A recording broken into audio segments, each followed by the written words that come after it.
que sobre todas las cosas podamos confiar en nuestro Dios. Y en Hebreos capítulo 4, versículo 16 dice: acerquémonos pues confiadamente en el trono de la gracia, para alcanzar misericordia y hallar gracia para el oportuno socorro. Este es el Dios que tenemos nosotros.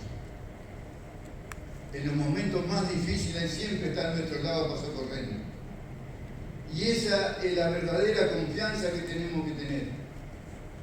Y si fuéramos a preguntar a ver si hemos pasado por alguna de estas cosas, todos los días muchas veces tenemos que reclamar a Dios y pedirle que nos dé fuerza, nos dé fortaleza, que nos dé en el sentido de un amor, un verdadero amor como hijo de Él.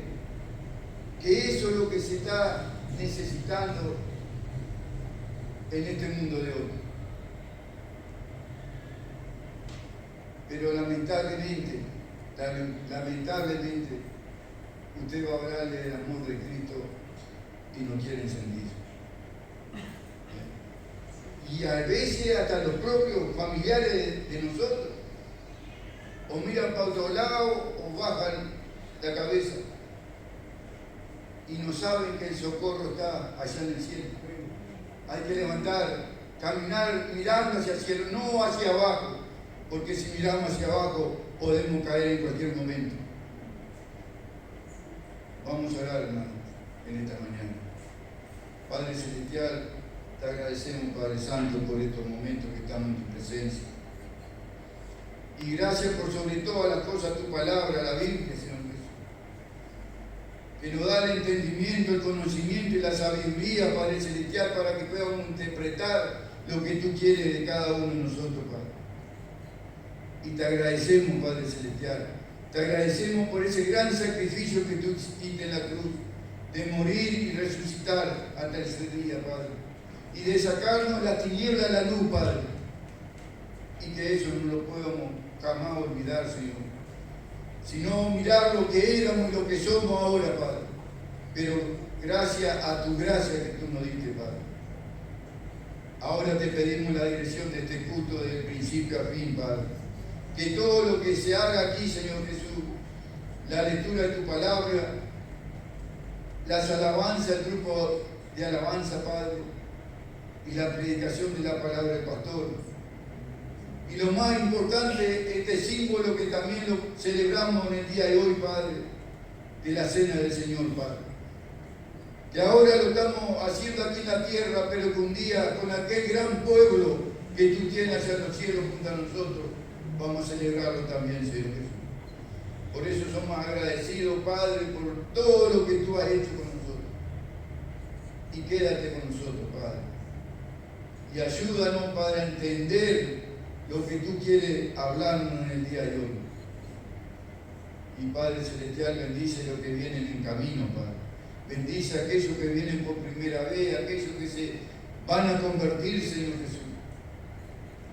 Y ayúdanos, Padre Celestial, a transitar este camino, mirando, como dice tu palabra, puestos los ojos en Jesús. No miremos al costado, Señor Jesús, sino que miremos siempre aquella cruz donde tú moriste, Padre, y que nos ayuda en todos los momentos, el bálsamo que tenemos en nuestra vida, Padre. Y agradecidos estamos, Padre, por estar junto a nuestro pastor y junto a los hermanos aquí para alabar y bendecir tu santo nombre. Amén. Amén. Y ahora el grupo de alabanza. A través del coro que dice: ven Espíritu, ven. El Espíritu ya está aquí, ya está en medio de nosotros y en nosotros. Pero vamos a pedirle que Él haga las cosas que están escritas en esta canción en nuestro interior.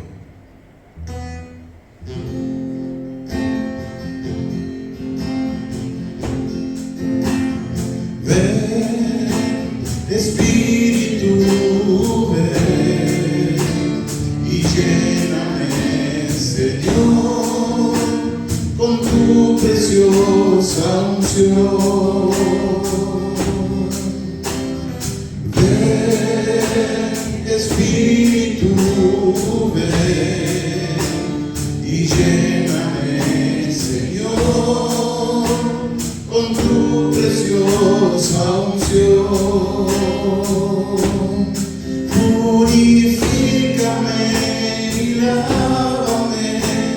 renuévame, restáurame, Señor, con tu poder.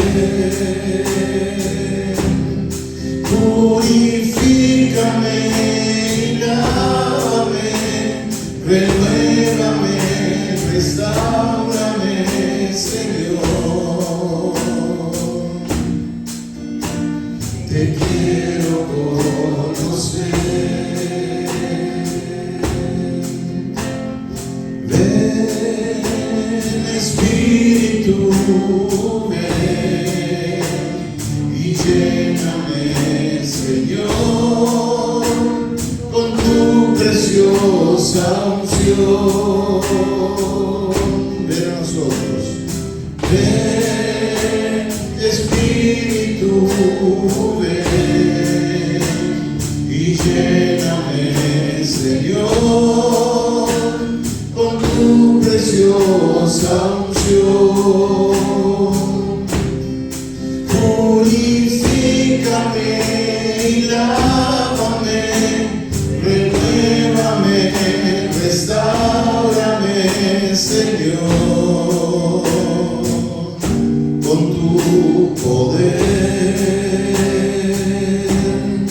Purifícame y lávame, renuévame, restáurame, Señor.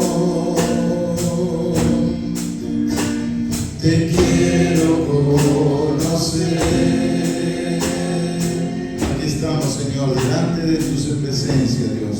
Venos aquí, postrados ante ti, Señor, con gozo en nuestros corazones, porque sabemos que tú estás en medio de nosotros y en nuestra vida, Señor. Gracias que tú puedes llenarlo, Dios.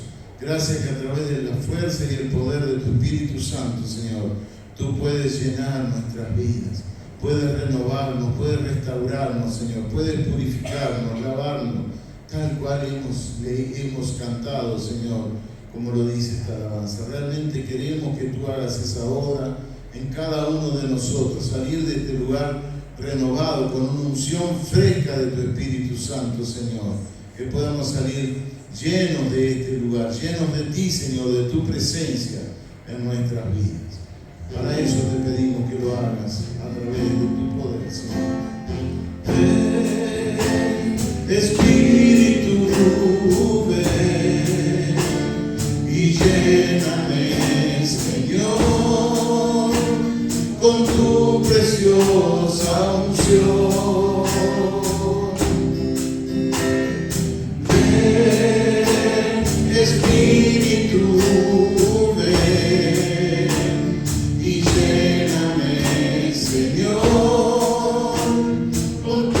preciosa unción. Purifícame y lávame, renuévame, restáurame, Señor, con tu poder. Purifícame y lávame, renuévame, restáurame, Señor. Te quiero conocer.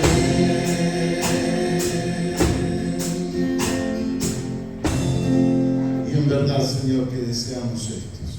Cada uno de nosotros desea, por eso hemos venido a este lugar, Señor, y nos postramos delante de ti y nos gozamos en ti. En el nombre de Jesús. Amén.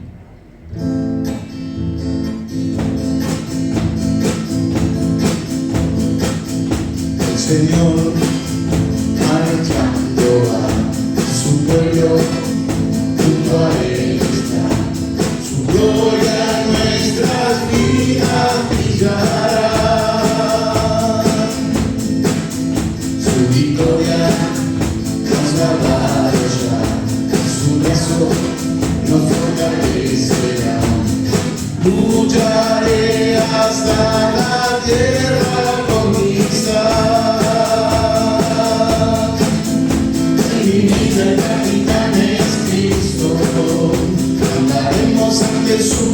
presencia. No hay arma que nos pueda derrotar. Mi vida capitán es Cristo, andaremos ante su presencia. No hay arma que nos pueda derrotar. El Señor marchando va, su pueblo junto a Él está. Su gloria en nuestra vida brillará. Su victoria nos alabará, su brazo nos fortalecerá. Lucharé hasta la tierra conquistar. En mi vida el capitán es Cristo, andaremos ante su presencia. No hay arma que nos pueda derrotar. En mi vida el capitán es Cristo, andaremos ante su presencia. No hay arma que nos pueda derrotar.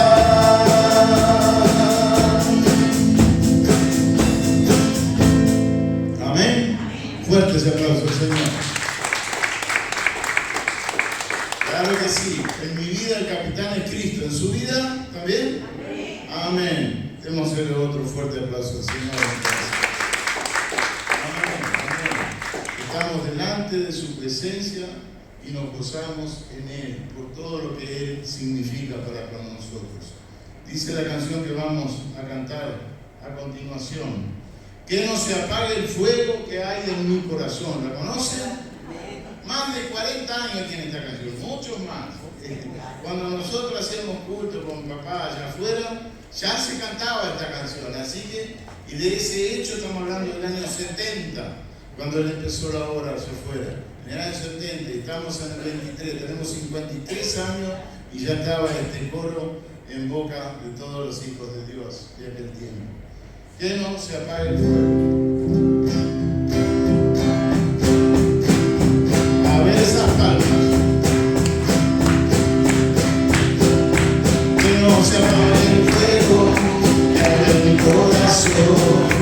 Que no se apague el fuego, que siga ardiendo más y más. Dame gozo, Señor, dame paz y amor, que yo quiero morar más allá del sol. Dame gozo, Señor, dame paz y amor, que yo quiero morar más allá del sol. Que no se apague el fuego que hay en mi corazón. Que no se apague el fuego, que siga ardiendo más y más. Dame gozo, Señor, dame paz y amor, que yo quiero morar más allá del sol. Dame gozo, Señor, dame paz y amor, que yo quiero morar más allá del sol. Demos gracias al Señor, demos gracias por su amor. Demos gracias al Señor, demos gracias por su amor. Todas las mañanas a la vez cantar las alabanzas a Cristo el Salvador. Y tú, mi hermano, ¿por qué no cantas las alabanzas a Cristo el Salvador? Y tú, mi amigo,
porque realmente estamos delante de su presencia. Bendiga al hermano que está a su lado, adelante y atrás.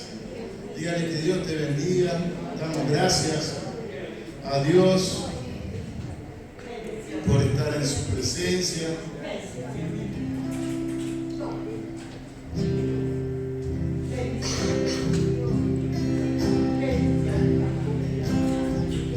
Eso. Un saludo cariñoso para los hermanos. Estamos delante de la presencia del Señor.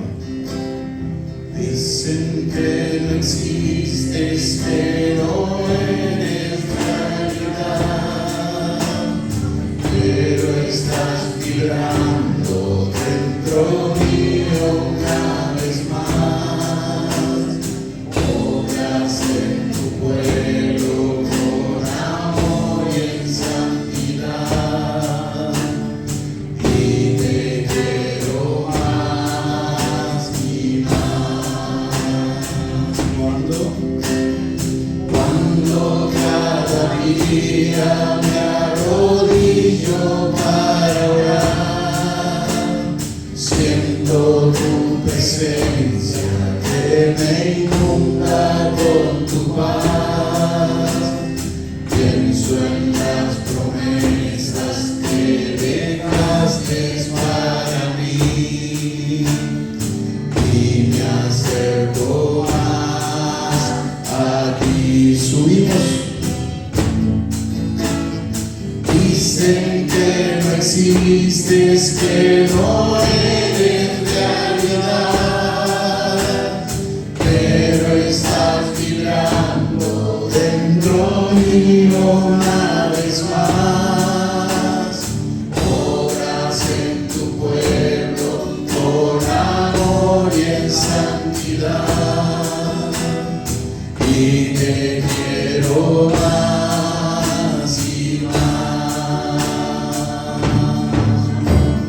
Cuando cada día me arrodillo para orar, siento tu presencia que me inunda con tu paz.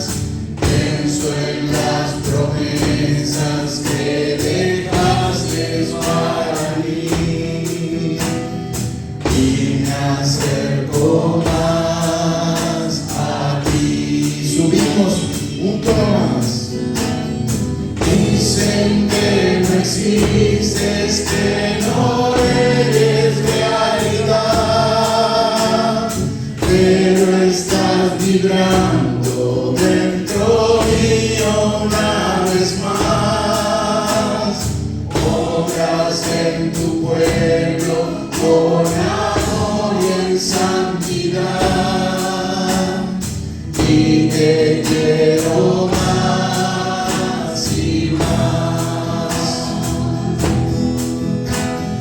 Cuando cada día me arrodillo para orar, siento tu presencia que me inunda con tu paz. Pienso en las promesas que dejaste para mí y me acerco más a ti.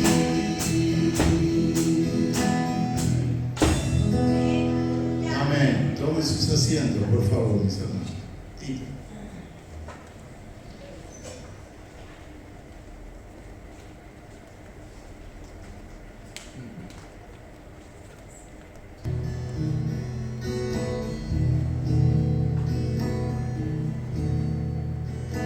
Al que se veces santo, al que tiene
que tiene todo poder, al que es digno de la gloria, solo a Él, solo a Él adoraré.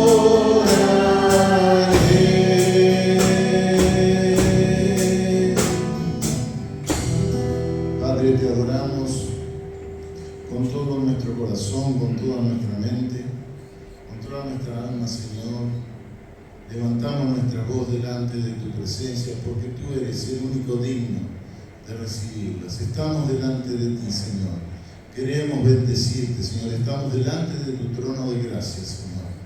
Gracias por ese oportuno socorro, Señor, que viene de parte de ti, Señor. Gracias porque podemos abrir nuestro corazón, nuestra mente, nuestro espíritu y depositar delante de tu presencia todo aquello que está dentro de nuestro ser, Señor. Y que muchas veces son agradecimientos, muchas veces son situaciones en las cuales estamos viviendo, muchas veces son pruebas, muchas veces son situaciones. Sabemos que el oportuno socorro viene de ti, Señor. Sabemos que eres nuestro ayudador, nuestra fortaleza, nuestro pronto auxilio en las tribulaciones. Eres el Dios de dioses, el Señor de señores, el Rey de reyes, el Kyrios, como te nombraban en la iglesia primitiva, Señor. Eres Señor. Eres Dios, dueño, amo, máxima autoridad. Claro que sí, Señor, sobre nuestras vidas que la hemos depositado delante de ti. Te bendecimos, Señor. Nos gozamos y nos alegramos en ti, en el nombre de Jesús. Amén.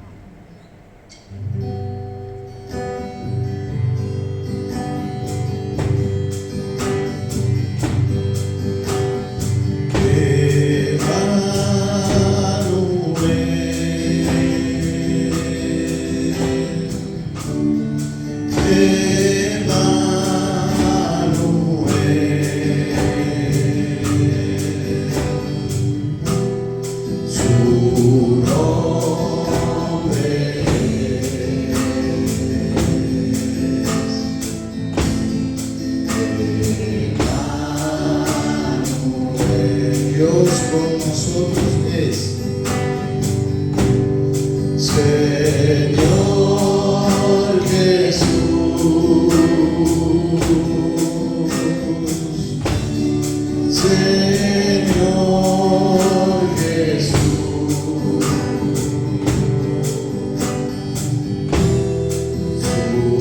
nombre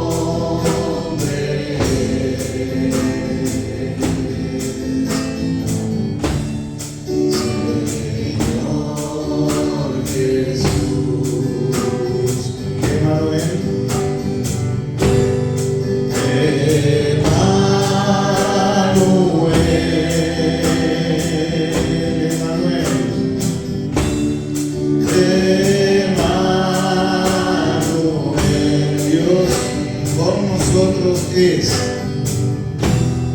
su nombre es Emmanuel.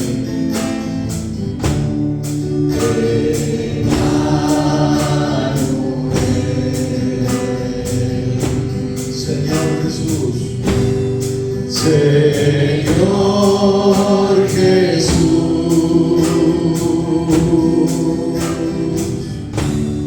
Señor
Dios, en el nombre de Jesús.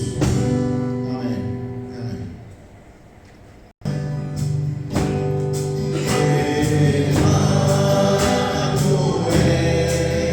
Dios con nosotros es.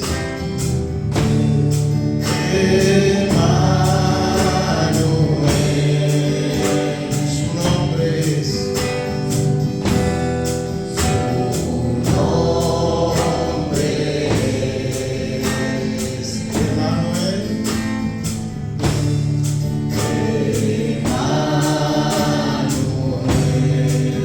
Señor Jesús, Señor Jesús,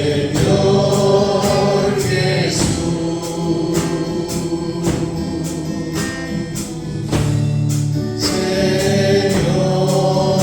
Jesús, su nombre es, su nombre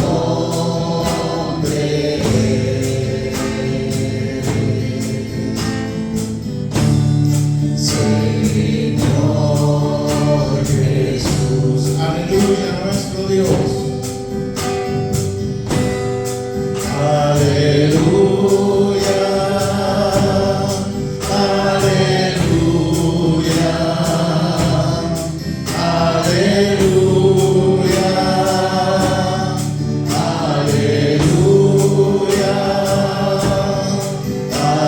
aleluya, aleluya,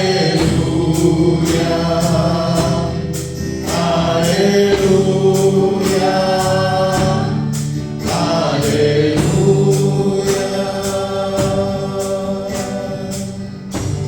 Jennifer, guíanos una oración más, por favor, ¿sí? Padre, en el nombre de Jesús te damos gracias por este tiempo, Señor, por poder adorarte, glorificarte, Señor. Gracias, Señor, porque tú eres grande y poderoso. Rendimos ante ti esta reunión, que seas tú guiando, Señor, cada palabra que salga de la boca de toda la persona que traiga la palabra, que sea tu Santo Espíritu, Señor, abre nuestro corazón, nuestro entendimiento, Señor, para recibir y prepara, Señor, nuestros corazones para participar de tu cuerpo y de tu sangre, Señor, que lo hagamos en reverencia, en temor a ti, Señor, en el nombre de Jesús. Amén. Estuvimos hablando acerca de una de las iglesias del Asia Menor, una de las iglesias en las cuales Juan escribe, y esa iglesia se llamaba Éfeso. ¿Recuerdan eso? El título del mensaje se llamaba Haciendo Memoria, y hoy se habló y se expresó acá el aspecto de traer a la memoria las cosas que nosotros hemos vivido. Ese coro que cantamos, los tres coros que cantamos más moviditos, diríamos así, son antaños, mis hermanos, y no podemos dejarlos morir así como así. Debemos traerlo de vez en cuando a las reuniones, como también hacemos con los himnos, recordando aquellos tiempos en los cuales se cantaba y la congregación alababa y honraba a Dios a través de esos coros. Hay un coro que está en el libro de Hechos, porque yo no sé cuál es la letra, pero dice, cantaban aquel himno. O sea que ellos en aquellos tiempos de la iglesia primitiva ya había alabanza en la iglesia, había adoración en la iglesia a través de los cánticos. Y nos habla la palabra de Dios que hablaban, que cantaban aquel coro. Y si vamos más atrás todavía, en el tiempo de los salmos, también David honraba y adoraba a Dios a través de los coros. Y si vamos más atrás y vamos a Moisés, vemos que después de que pasó el Mar Rojo, Ana hizo su canto también de adoración y de alabanza a nuestro Dios. O sea, que la alabanza va acompañando el andar de la iglesia. Tanto la alabanza como la adoración son temas que nosotros debemos tenerlos presentes continuamente en nuestra vida espiritual. Y no solo se canta en la iglesia, sino que se canta en tu casa. No solo cuando se baña, porque Bacho dice que él canta cuando se baña, pero no solo ahí, sino permanentemente. Alabar al Señor por lo que Él es, alabar y adorar al Señor por lo que el Señor ha hecho en nuestras vidas y también en todo lo que nos rodea. El título del mensaje es, voy a tratar de ir rápido en la primera parte porque ya lo escucharon casi todos. Entonces, nos podemos detener en la segunda parte del mensaje, que dice así: haciendo memoria. Y hicimos una reseña general sobre el capítulo 1 del Apocalipsis, y que vimos que estas cartas estaban dirigidas a las 7 iglesias del Asia Menor, lo que hoy llamamos Turquía. Hemos dicho también que la memoria es un atributo dado por Dios, que Dios lo tiene y que también lo ha dado a cada uno de nosotros. Dijimos que esa memoria tiene variantes, puede ser buena, regular o mala, que también tiene un enemigo, que es la amnesia, que también puede ser total o puede ser parcial. Y definimos la memoria como la facultad anímica por medio de la cual se retienen las ideas adquiridas y se recuerdan lo pasado. Facultad anímica por medio de la cual, esto es la definición del diccionario, por medio de la cual se retienen las ideas adquiridas y se recuerda lo pasado. Y hemos estado leyendo el libro de Apocalipsis, el capítulo 2, donde está la primera reseña a la iglesia de Éfeso. Recordamos que las distintas cartas fueron dichas y escritas para distintas iglesias. La iglesia de Éfeso, de Esmirna, de Pérgamo, Tiatira, Sardis, Filadelfia y la Odisea. La pedí a Rodrigo, si tiene bien, ponga la imagen del mapa, así ustedes la pueden ver desde el punto de vista de la geografía, en donde están ubicadas esas iglesias. Éfeso, Esmirna, Pérgamo, Tiatira, Sardis, Filadelfia y la Odisea. 7 cartas, una para cada iglesia. Hay quienes, autores bíblicos, autores, vamos a decir así, de comentarios bíblicos, atribuyen que esas 7 iglesias representan 7 períodos en la humanidad. Es una posición sobre las 7 iglesias, que son 7 períodos que la humanidad va a transitar, períodos históricos. Ahora, hay quienes también consideran, y esa es la idea que más me seduce, diríamos así, que estas 7 cartas están escritas para todas las iglesias de todos los tiempos, para que tengan cuidado por las situaciones que pueden llegar a vivir. Es una advertencia por parte de Dios del transitar de las iglesias, y cada una de ellas tiene características diferentes. Tiene características similares, pero también tiene características diferentes, que hacen énfasis en algún aspecto de la vida. Ahí está Éfeso, más arriba al norte Esmirna, más al norte Pérgamo, más hacia el este Sardis, y bueno, y ahí están todas las iglesias del Asia Menor. Eso está enfrente a Grecia, lo que es Turquía hoy día. Nos habla, la palabra nos dice que habla al ángel en Éfeso. Cuando hace esta referencia se refiere al pastor, al obispo o a los líderes espirituales de ese lugar, pero va enfocada también para la iglesia. Vimos también que Éfeso, la ciudad de Éfeso, era la ciudad capital de la provincia llamada Asia, ubicada hoy en Turquía. Su principal atractivo, y que era una de las 7 maravillas de aquel tiempo, era la diosa Diana, y también llamada Artemisa. Esto pudimos ampliar en Hechos 19, 23 al 27, los problemas que se generaron por predicar la palabra de Dios en el tiempo de Pablo. Vimos eso, que tuvo hasta trastornos económicos en la ciudad, porque era una ciudad idólatra. La gente se convertía al cristianismo y dejaba la idolatría. Eso trajo problemas económicos a la ciudad, y hubo por eso algunas revueltas que lo involucraron a Pablo y a las personas que estaban junto a él. También la adoración al emperador romano era una de las facultades que desarrollaba la gente de Éfeso. La iglesia en Éfeso fue iniciada, supuestamente fue iniciada por Aquila y Priscila. Fue continuada por Pablo, el cual fue pastor de esa iglesia durante 3 años. Y después de que Pablo se fue de la iglesia para seguir las actividades misioneras, quedó Timoteo, su discípulo directo de Pablo, presidiendo como pastor en aquella iglesia. Y finalmente, después de Timoteo, fue el apóstol Juan, estuvo en ese lugar pastoreando también y también hasta los últimos días de su vida.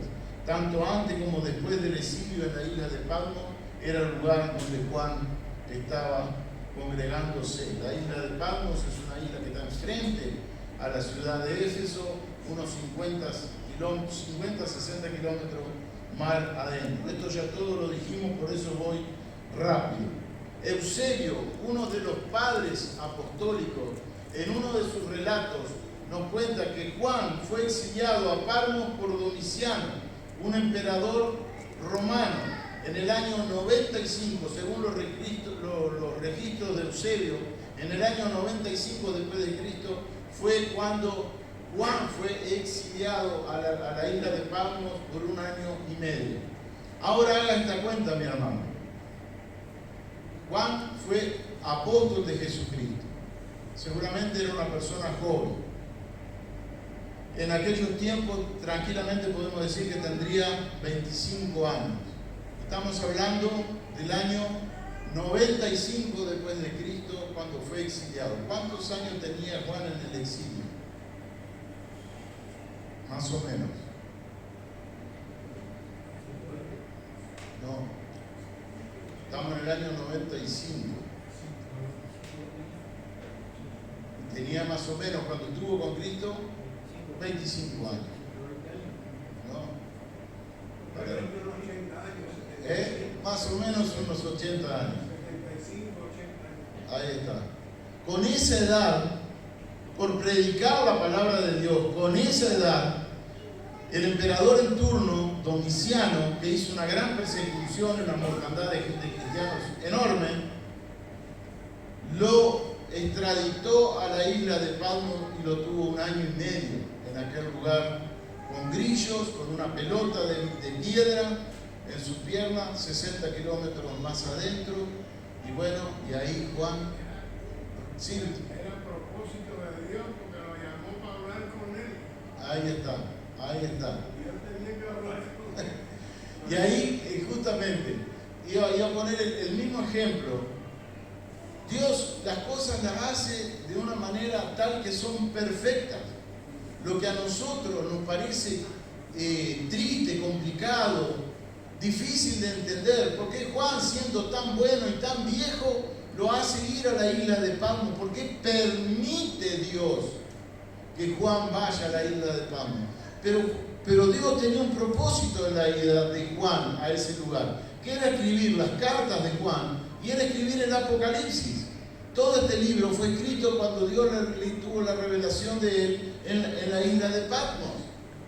Muchas veces nosotros nos preguntamos por qué pasan esto, y está bien preguntarse, pero también preguntarse qué propósito tiene Dios en mi vida con las cosas que me pasan.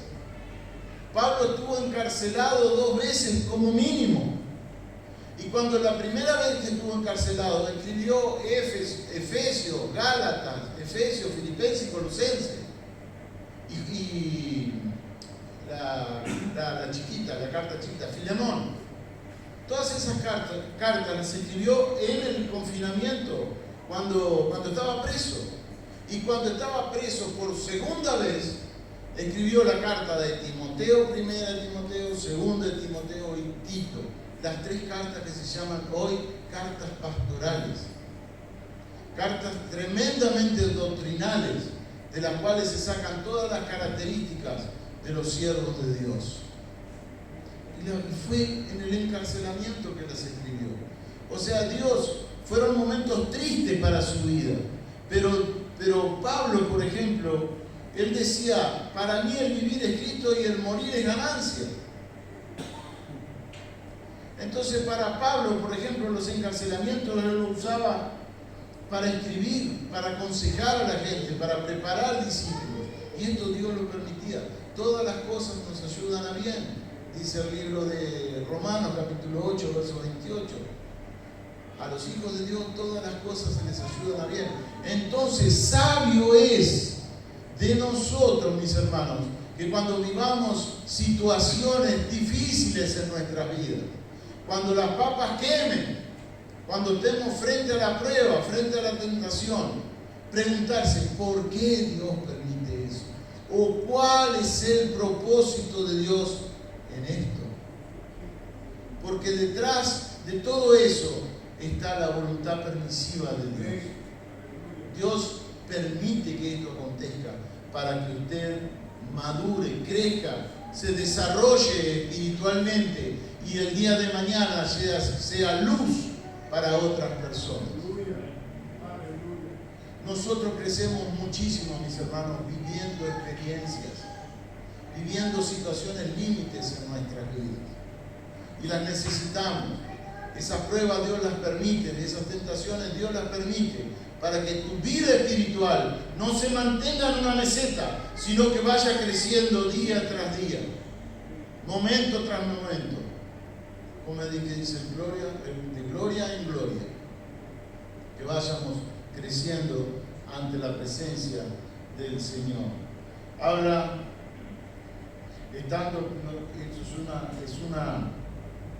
hablé de los padres apostólicos también, que yo no enfaticé mucho eso el domingo pasado. Los padres apostólicos son aquellas personas que fueron discípulos de los discípulos, esa primera generación posterior a los discípulos nombrados por Jesús. Esos son los 12 apóstoles. Pero ellos dejaron discípulos. Y entre esos discípulos se encuentra Eusebio, se encuentra Clemente, Ignacio, Policarpo, Bernabé, Hermas. Esos son algunos de los nombres que pude rescatar. Estas personas dejaron escritos que no pertenecen a la Biblia, no están dentro del canon bíblico, pero que como registros históricos son consultables para saber lo que estaba pasando con la iglesia primitiva de aquellos tiempos. Todos sabemos de la historia de Policarpo, por ejemplo, porque yo se las mencioné a ustedes. Hay una película inclusive que habla acerca de Policarpo. Todos sabemos de algo, por lo menos lo hemos sentido nombrar a Eusebio, no el jugador de fútbol portugués, no, el del segundo siglo vendría a ser, lo que fueron posteriores a los apóstoles. Y toda esa gente dejó escritos, dejó documentación en los cuales hablaba acerca de la historia, que hoy lo tomamos como relatos que nos ayudan a complementar la historia de la iglesia. Y uno de los registros dice que Juan, estando muy enfermo y llevado en andas, decía, cuando lo llevaban a la iglesia, lo llevaban a UPA, a la iglesia: hijitos, amaos los unos a los otros. Esto no lo dice la palabra de Dios, pero sí lo registran los libros históricos de aquel tiempo. ¿Y por qué le pondrían una mentira? No creo. ¿Qué daño habría en decir esto? Hijitos, hablándole a la iglesia: hijitos, amaos los unos a los otros. Las 7 estrellas que habla el Apocalipsis son los pastores. En el Apocalipsis 1:20 está la aclaración de esto. El candelero de oro son las distintas iglesias, las distintas congregaciones. Dios anda de aquí para allá en medio de la congregación, cuidando, protegiendo y dando también salvación. Versos 2 y 3 dice lo siguiente: yo conozco tus obras, le dice el Señor a la iglesia. Yo conozco tus obras, tu arduo trabajo y paciencia, y que no puedes soportar a los malos. Y has probado a los que se dicen ser apóstoles y no lo son, y los has hallado mentirosos, y has sufrido y has tenido paciencia, y has trabajado arduamente por amor de mi nombre, y no has desmayado. Hasta ahí fue la predicación del domingo pasado. Dios comienza elogiando a la iglesia. A todas esas palabras que él usó, el apóstol, en esa parte del relato de la carta para Éfeso, son elogios, son virtudes, son cosas que la iglesia desarrolló, y bien desarrolladas que la hicieron. Entonces Dios elogia, Dios conoce, dice en primer lugar: yo conozco tus obras. Ahí está hablando de la omnisciencia de Dios, que es un atributo no transferible y que únicamente Dios lo tiene. Omnisciencia de Dios. Yo te conozco, y hemos enfatizado esto, que Dios tiene conocimiento de nuestro andar, sea donde sea y en el tiempo que sea. conoce tus obras, tu camino, todo de ti. Y esto lo ampliamos leyendo el Salmo 1.6, Proverbios 5.21, Salmo 139, 1 al 6. Pero hay arduo trabajo y paciencia. Dios conoce que adentro de la iglesia hay arduo trabajo fatigoso en la traducción griega, y se necesita tener paciencia para poder desarrollarlo, y que no puede soportar a los malos. Dice el Señor a la iglesia de Éfeso, y lo rescata y lo dice: no puedes soportar a las personas malas, a los falsos apóstoles. Y lo ampliamos con 2 de Pedro 2.1. Has probado, has desarrollado el don del discernimiento. Lo ampliamos con Hechos 20 al 28 al 30. Pero también sé que has sufrido por esto y que trabajas sin desmayar, pero lo haces por amor. Sí. El otro día yo me fui meditando cuando su predicación en esta parte, y quedé pensando si no había que dividir, porque sabemos que gente mala dentro de la iglesia, en la Biblia hay varios pasajes, ¿no? Si no había que dividir entre los malos, como usted dijo, como tú dijiste, Juan, al principio, que había mucha idolatría y todas esas cosas en esas ciudades, si no habría que hacer una división entre la gente incrédula, inconversa, que en primer lugar los malos, y en segundo lugar las malas acciones de falsos apóstoles también. Ahí está. O sea, Podés tomarlo así, pero la carta va dirigida a la iglesia. O sea que está hablando a la congregación, y por ende los que están integrando esa congregación. Y de esa congregación vos podés tener gente buena y gente mala. por eso el segundo grupo Ahí es está. la gente, no. O sea que dentro de la iglesia están las dos partes. Entonces nosotros con mayor énfasis es la oración para discernir lo que son buenos y lo que son malos. Porque lamentablemente estamos hablando de una congregación muy grande también, no estamos hablando de 20 personas, 30 personas, 40 personas, que también se puede dar, no digo que no, pero vos ves que muchas veces dentro de las iglesias se generan grupos y eso causa división dentro de la iglesia, por diferentes doctrinas. Ahora más adelante lo vamos a ver ahora en este mismo pasaje. Pero está enfocada a la iglesia, está enfocada a las personas que están integrando esa iglesia y al pastor de esa iglesia. Gracias, Jesús. Y has sufrido, dice, y has tenido paciencia, y has trabajado arduamente por amor de mi nombre, y no has desmayado. Eso es todo lo que le dice, como en forma de elogio a la iglesia. Y damos gracias a Dios por esta iglesia de Éfeso. Pero comienza el versículo 4, un versículo cortito. Pero el Señor le dice a la misma iglesia que le dijo todos estos elogios, le dice: pero tengo contra ti que has dejado tu primer amor. Pero tengo contra ti que has dejado tu primer amor.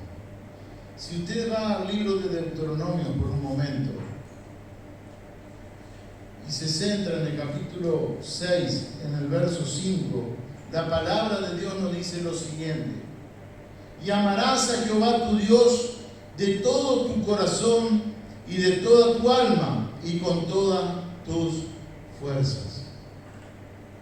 Esto es lo que le dice Dios a su pueblo Israel en el desierto cuando le dio los mandamientos.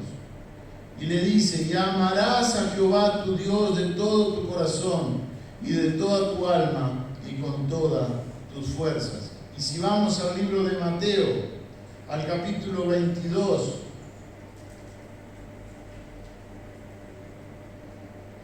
a partir del verso 36 dice lo siguiente: Maestro, esto es un muchacho hablando con Jesús, ¿cuál es el gran mandamiento? Perdón, los fariseos. ¿Cuál es el gran mandamiento en la ley? Jesús le dijo: amarás al Señor tu Dios con todo tu corazón y con toda tu alma y con toda tu mente. Este es el primero y gran mandamiento, y el segundo es semejante: amarás a tu prójimo como a ti mismo. Esos son los mandamientos dados por Dios. Pero podría alguien decir: ahora estamos bajo el nuevo pacto. Yo lo que le tengo para decir, mi hermano, la diferencia entre el anterior pacto y el nuevo pacto en el cual estamos bajo nosotros, es que lo que se abolió fueron las leyes referentes a los sacrificios, a todo aquello que es sacrificial. Pero la ley moral de Dios sigue intacta hasta el día de hoy. Y honramos esa palabra. Y lo que Dios le dijo en el desierto al pueblo de Israel es lo que te dice a ti hoy día: amarás al Señor tu Dios con todo tu corazón, con toda tu alma, con toda tu mente. Este es el primero y gran mandamiento dado por Dios. Y amarás a tu prójimo como a ti mismo. Esta pérdida del primer amor que le enfatiza el Señor: tengo contra ti. Hay algo que lamentablemente ustedes como iglesia han perdido. Es aquel primer amor que experimentaron cuando conocieron la verdad. Es esto. Y es un defecto trágico, que es abandonar u olvidarse del primer amor. Y eso no puede suceder a cualquiera de nosotros, mis hermanos. Hasta trabajando arduamente para la iglesia, podemos llegar a perder ese primer amor, el cual experimentamos cuando el Señor vino a nuestras vidas. ¿Por qué digo esto? Porque hay muchas veces que usted está totalmente tomado, y a mí me pasa eso, por trabajo y compromisos y responsabilidades, que va postergando la relación personal con Dios. Gilberto me lo advirtió los otros días, pero bien, como palabra que viene de Dios. Y me dijo: pastor, ¿usted ora por usted? Y me hizo pensar. Porque muchas veces estamos enfocados por la iglesia, estamos enfocados por los hermanos, estamos enfocados por las responsabilidades de las cosas, las responsabilidades de la vida, el trabajo, las circunstancias, todo lo que nos rodea, y nos olvidamos de nosotros mismos. Y tenemos que orar por nuestra relación personal con Dios. Y te diría, mi hermano, que es prioritaria. Por algo, en la primera carta mandada en el Apocalipsis a la iglesia de Éfeso: tengo contra ti. Por algo Dios le dice a la iglesia. Si no fuese importante, Dios no hubiese hecho énfasis. Tengo contra ti que te has olvidado de tu primer amor. El amor hacia Dios se compara con el amor matrimonial.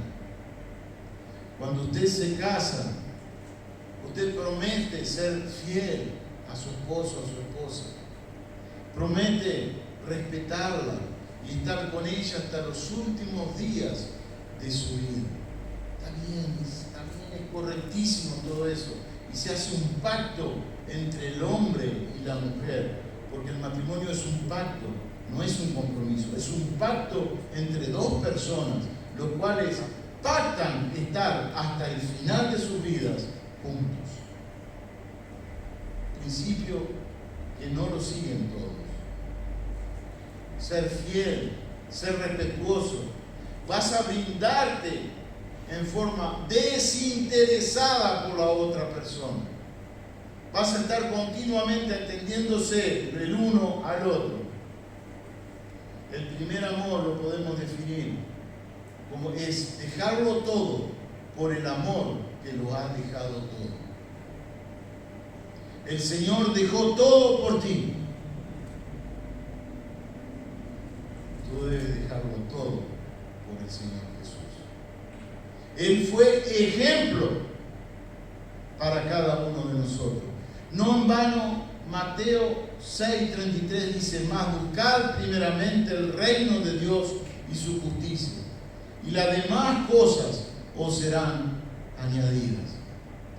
Hay un ejemplo para entender el abandono de ese primer amor que a mí me ayuda a entender. Y es el siguiente: un matrimonio, la mujer viene y le dice al marido: voy a serte fiel porque tengo un compromiso matrimonial contigo, voy a serte fiel hasta la muerte, voy a honrar ese compromiso que hay entre uno y el otro, voy a cuidar de los hijos que tengamos, voy a cuidar de la casa, voy a cuidar del hogar, todas las cosas que son de mi responsabilidad, fielmente cumpliré. Pero quiero que sepas una cosa: yo amo a otra persona. Así es perder el primer amor.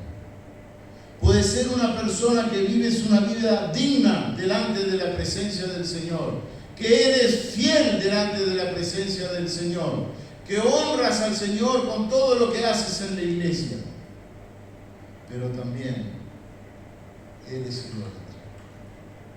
Hay algo que hay en tu vida que está por encima de Dios.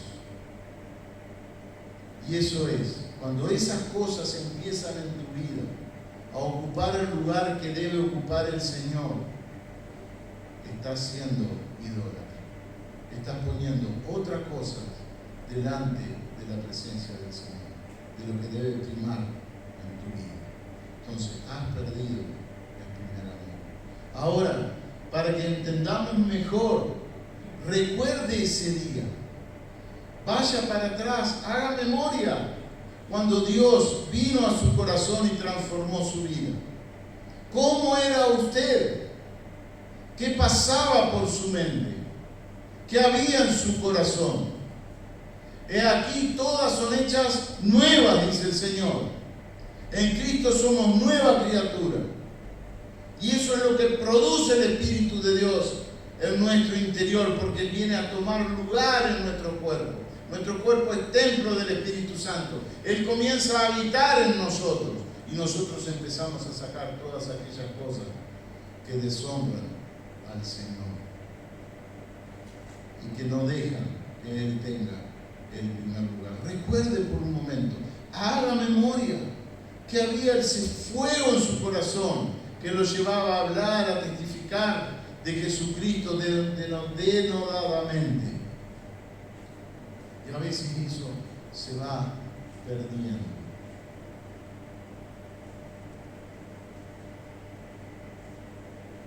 El amor por la iglesia y el amor por el Señor.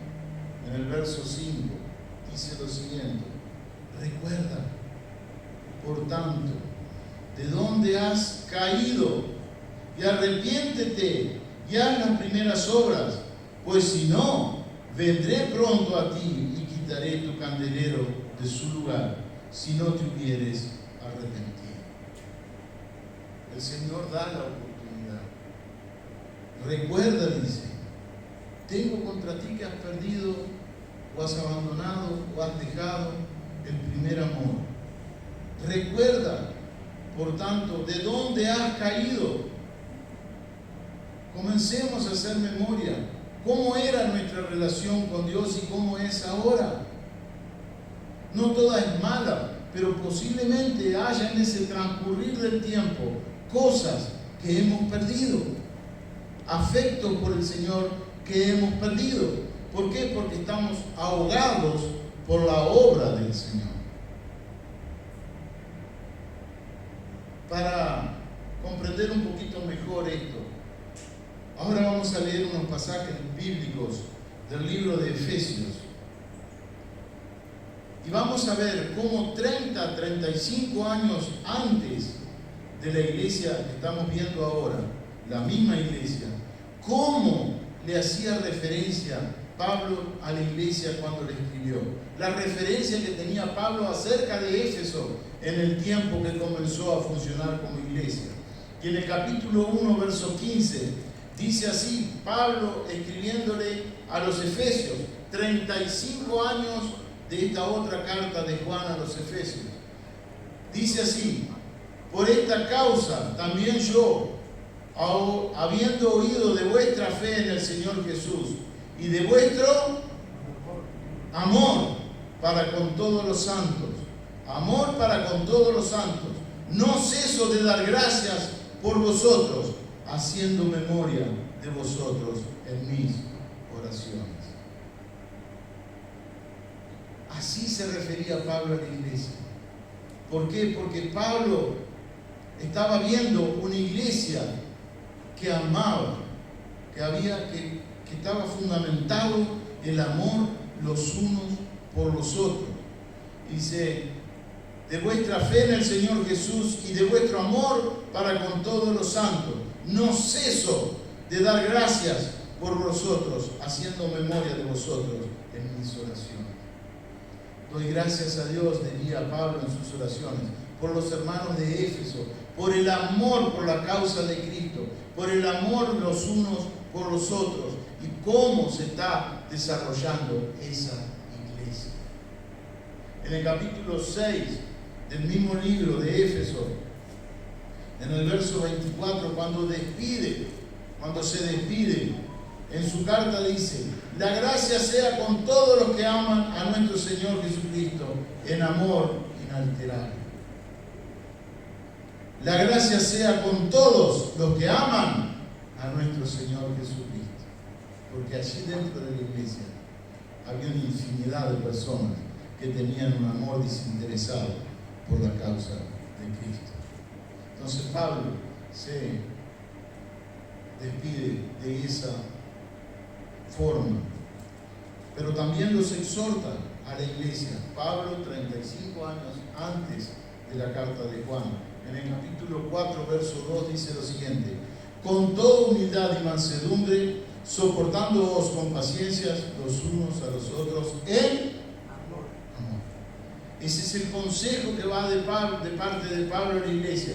Yo pues, preso en el Señor, os ruego que andéis como es digno de la vocación con que fuisteis llamados. Yo estoy preso en una casa, no puedo salir, voy a ser enjuiciado, pero les digo, hermanos de Éfeso, yo pues, preso en el Señor, os ruego que andéis como es digno de la vocación con que fuisteis llamados, con toda humildad y mansedumbre, soportándoos con paciencia los unos a los otros en amor.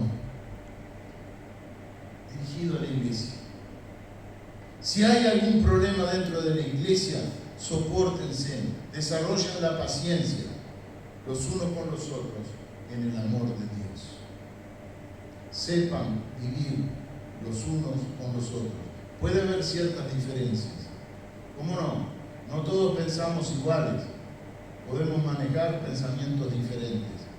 Pero no por eso esa otra persona es mi enemigo. Debemos entender esto. En el verso 15 y 16 le dice, sino que siguiendo la verdad del amor, crezcamos en todo en aquel que es la cabeza, esto es Cristo, de quien todo el cuerpo, bien concertado y unido entre sí, por todas las coyunturas que se ayudan mutuamente, según la actividad propia de cada miembro, recibe su crecimiento para ir edificándose en amor. Pablo los exhortaba a crecer en el amor, a crecer como iglesia, y así fue como crecieron. Pero llegó un punto que pasaron y perdieron su primer amor. Volvemos al texto inicial y dice, recuerda por tanto de dónde has caído. Ustedes tenían todo eso en la iglesia, pero han caído. Vuelvan para atrás en su mente. Ahí en esos 35 años seguramente había ancianos que vivieron todo aquello que vivió inicialmente la iglesia de Éfeso y podía recordarles a otros hermanos. de cómo ellos se desarrollaron. Recuerda, le dice, por tanto, ¿de dónde has caído? ¿Se recuerdan dónde estaban ustedes? Bueno, mírense ahora, han descendido espiritualmente, porque la relación personal conmigo no la están desarrollando. Están haciendo mucha actividad, muchas cosas, y que yo se las elogio, dice el Señor, pero la relación personal conmigo no la están desarrollando. Es eso lo que está tratando de transmitir el Señor. Y les dice, arrepiéntete. Por tanto, hay que recordar de dónde hemos estado. Es importante que cada tanto en nuestras vidas, en nuestra vida espiritual, en nuestra vida de oración, darle gracias al Señor de dónde nos rescató, de dónde nos sacó, lo que eras antes y lo que sos ahora. Recuérdalo y agradécelo al Señor. Yo antes era esto, ahora soy esto gracias a ti, Señor. Gracias a la obra que tú has hecho en nuestras vidas. Recuérdelo, mi hermano. No lo deje pasar mucho tiempo antes de tener esa conversación con Dios, ese diálogo. Arrepiéntete y haz las primeras obras. Haz las primeras obras. Arrepiéntete.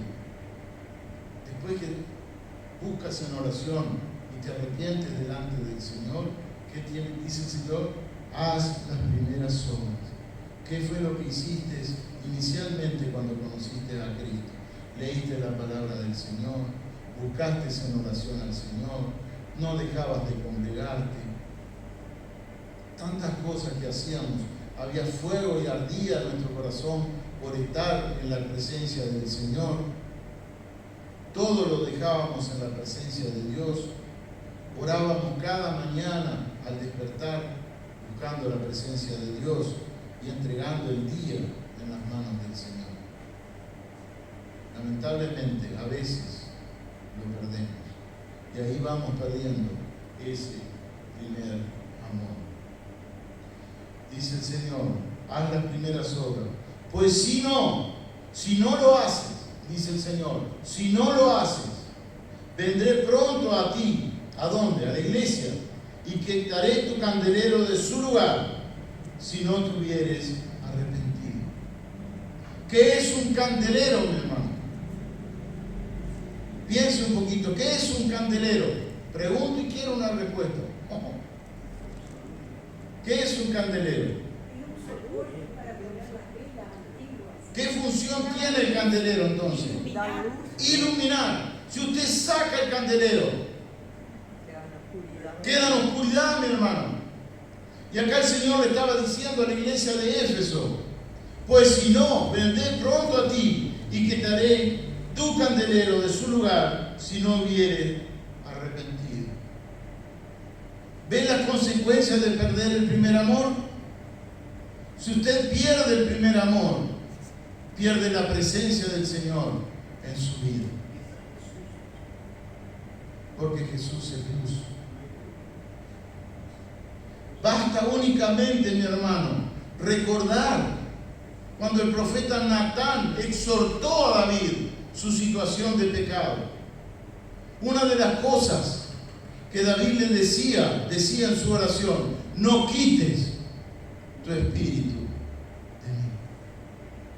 No era ningún tonto David. Mi hermano, si usted está en esta situación o ve que va camino a esa situación, la palabra de Dios nos exhorta a arrepentirnos y volver a lo que hacíamos antes. Hay muchas veces, mis hermanos, que nosotros hacemos las cosas por mecanismo, mecánicamente, y Dios lo que quiere es nuestra relación personal con Él. Desarrollar la relación personal con Dios. Para Dios somos muy importantes, cada uno de nosotros, y en forma personal. Él es un Dios personal, está en nuestra congregación, pero debe de estar en el centro de nuestros corazones. Y de ahí moviendo todas los piolines de nuestra nuestro andar en la iglesia.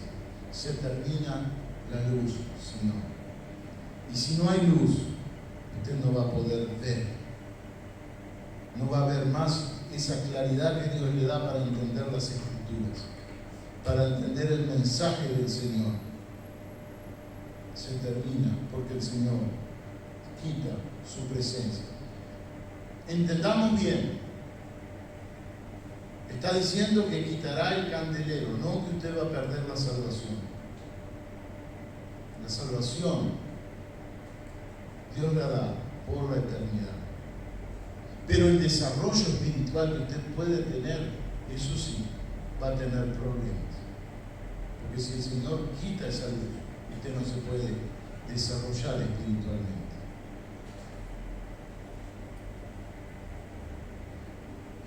Recuerda, por tanto, de dónde has caído, arrepiéntete y haz las primeras obras, pues si no, vendré pronto a ti y quitaré tu candelero de su lugar, si no te hubieres arrepentido.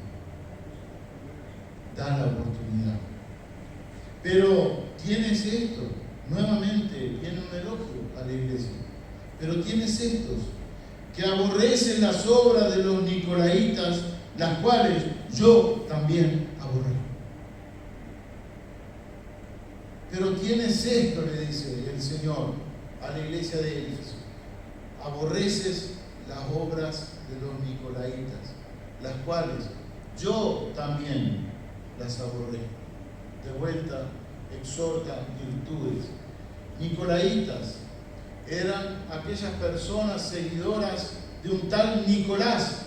Aparece en el libro de Hechos, en el capítulo 6, verso 5, cuando se están designando los diferentes diáconos en la iglesia, un tal Nicolás, prosélito de Antioquía, si no me equivoco. O sea, está hablando de una persona que integraba al grupo de los 7 elegidos por la iglesia para atender las viudas y a las mesas, que se llamaba Nicolás. Muchos piensan, esto es un comentario, no es la verdad exacta de lo que no dice la Biblia tampoco eso, de que por ahí, a través de esta persona, se generó la doctrina de los nicolaitas. Pero eran personas que estaban dentro de la iglesia y querían infundir doctrina que no era bíblica. Por eso viene la exhortación por parte de Dios a la iglesia de Éfeso. Tengo, dice él, pero tienes esto, que aborrece las obras de los nicolaitas, las cuales yo también aborré. Se suponen que eran cristianos y seguidores de Cristo, que trataban de introducir nuevas doctrinas o creencias en la iglesia. Y estas creencias son el libertinaje sexual o el amor libre. Esas eran las dos características principales de los nicolaitas. Tienen otras, pero ellos trataban de inculcar en la iglesia esas doctrinas que no habían sido dadas por el Señor Jesucristo. Y la iglesia de Éfeso los rechazaba a esto porque trataban de introducir doctrinas erráticas. Pero son personas que estaban dentro de la iglesia y trataban de distorsionar a las iglesias con sus nuevas doctrinas. ¿Usted piensa que eso hoy día no ocurre? Ay, mi hermano, hay herejía dentro de la iglesia. El Evangelio de la Prosperidad es una de ellas.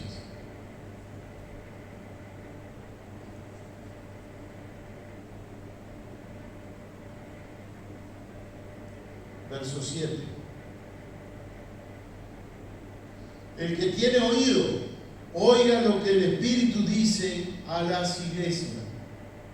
Al que venciere le daré a comer del árbol de la vida, el cual está en medio del paraíso de Dios.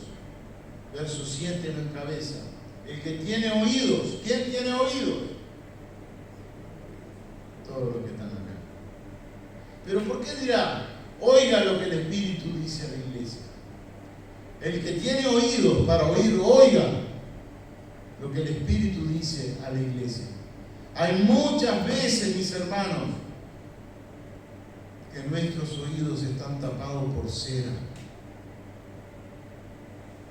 y no oímos aquellas cosas que nos exhortan a través de la palabra de Dios, a través de la predicación de la palabra o a través del consejo de algún otro hermano en la fe. Cuando yo tuve, que es un problema hereditario de parte de mamá, amontonar cera en los oídos, yo recuerdo que estuve sordo, iba a la iglesia primera en aquel tiempo, y enfrente de la iglesia primera, en la esquina mismo, estaba el Guille Abadí, el doctor, que era otorrinolaringólogo. Y él ahí me hizo entrar, éramos conocidos de él, la familia era muy conocida de él, era una muy buena persona, agradable. Él me hizo entrar, me hizo sentar en la silla allí, preparó una jeringa con agua tibia, me hizo inclinar la cabeza y me tiró con la jeringa agua tibia. Salieron montones de cera, montones de cera. Y ahí yo pude oír perfectamente bien y se terminó el problema. Mi hermano, las verdades bíblicas, las exhortaciones del Señor, hay que escucharlas con oídos limpios y asimilar todo lo que viene del Señor. Son consejos sanos, son consejos puros, son consejos para ponerlos en práctica en nuestra vida diaria. El que tiene oídos, oiga lo que el Espíritu dice a las iglesias. Por tanto, hay gente que no quiere oír. Si es la exhortación del Señor a la iglesia de Éfeso, es porque hay gente que no quiere oír las verdades de Dios. Al que venciere, le daré a comer del árbol de la vida, al cual está en medio del paraíso de Dios. Al que venciere, dice el Señor. ¿Quiénes son los que vencen? Fíjense lo que dice en 1 de Juan 5:5. Dice lo siguiente: ¿quién es el que vence al mundo? Sino el que cree que Jesús es el Hijo de Dios.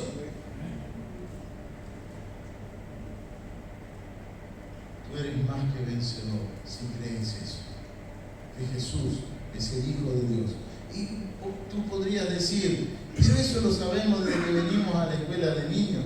Bueno, pero ya en aquellos tiempos se le habían levantado doctrinas heréticas en las cuales ¿no? decían que Jesús no era el Hijo de Dios, de que Jesús no era Dios. Ya en aquellos tiempos, en la época de la iglesia primitiva. Por eso Juan, en su carta, en su primera carta, dice: ¿quién es el que vence al mundo? Sino el que cree que Jesús es el Hijo de Dios. Y esto es lo que enfatiza, una de las tantas cosas que enfatiza Juan en la primera carta de Juan. Dice también que comerán del árbol de la vida, volviendo al texto original.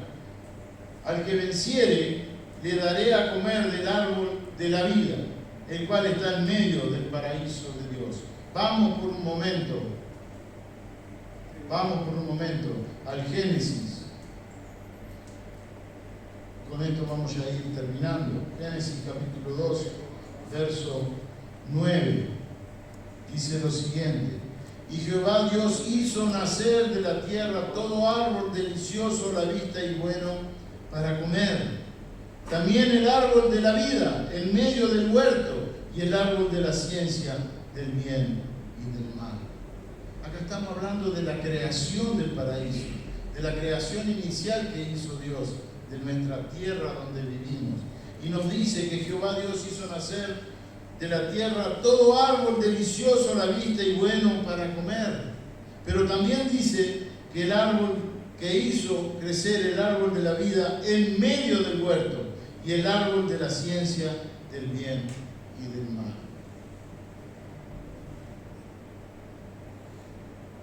Podemos considerar que este árbol es simbólico hoy día. Pero la palabra de Dios dice que al que venciere le daré de comer.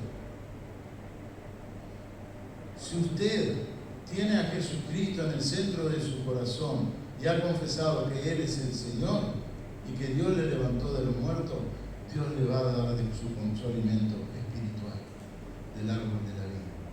En aquel tiempo, en el tiempo de Adán y Eva, antes del pecado, ellos podían tomar del fruto del árbol de la vida y de esa manera tener la eternidad dada por Dios. Pero cuando pecaron, ese árbol desapareció. Porque al ingresar el pecado, ingresó la muerte. Y ahora tenemos los días contados. Vamos a morir. Ellos podían despertar cada mañana y al levantarse ver el árbol de la vida. Era una forma de que Dios, de recordar lo que Dios les había dicho a ellos. De este fruto no comeréis, pero del árbol de la vida es para la vida eterna. Es para recordar la presencia del Señor. Bueno, nosotros debemos recordar la presencia de Dios en nuestra vida cada vez que abrimos nuestros ojos al levantarnos. Para terminar, como en forma de conclusiones y resumen de todo lo que hemos dado. Dios te conoce. Yo conozco tus obras, dice el Señor. El Señor te conoce. Dios sabe de tu trabajo en la iglesia. No desmayes, mi hermano. Si alguien no valora tu trabajo en la iglesia, el Señor sí. Porque el Señor conoce tus obras. No te desesperes. No olvides el primer amor que el Señor ha tenido y ha movido en ti. Recuérdalo, recuerda todo lo que hiciste en ese primer amor. Al que venciere, es una promesa de Dios, al que venciere le daré de comer del árbol de la vida. Si se nos olvida el primer amor, entonces debemos arrepentirnos y regresar a lo que éramos cuando conocimos al Señor. Al iniciar cada jornada, pongamos nuestros ojos en la cruz de Cristo. Esa es una forma de poner y probar el primer lugar que tiene Dios en nuestras vidas. En primer lugar, me levanto, gracias Señor por el nuevo día. Alabado y glorificado sea tu nombre. Y después tu oración matinal en el momento que tú has elegido para hacerlo. Vamos a ponernos de pie, mis hermanos. Vamos a orar y darle a Tito que esté pasando para servir la cena. Padre, en el nombre de Jesús te damos las gracias por tu palabra. Gracias por las verdades que están escritas en ella. Gracias, Señor, porque tenemos el privilegio de conocerla, de tenerla en nuestras manos. Y también, Señor, a nuestro criterio muchas veces y a veces mal, no valoramos todo lo que en ella está escrito, Señor. Enséñanos a vivir una vida educada delante de ti, una vida comprometida delante de ti, Señor, y honrarte en cada momento de nuestra vida con lo que somos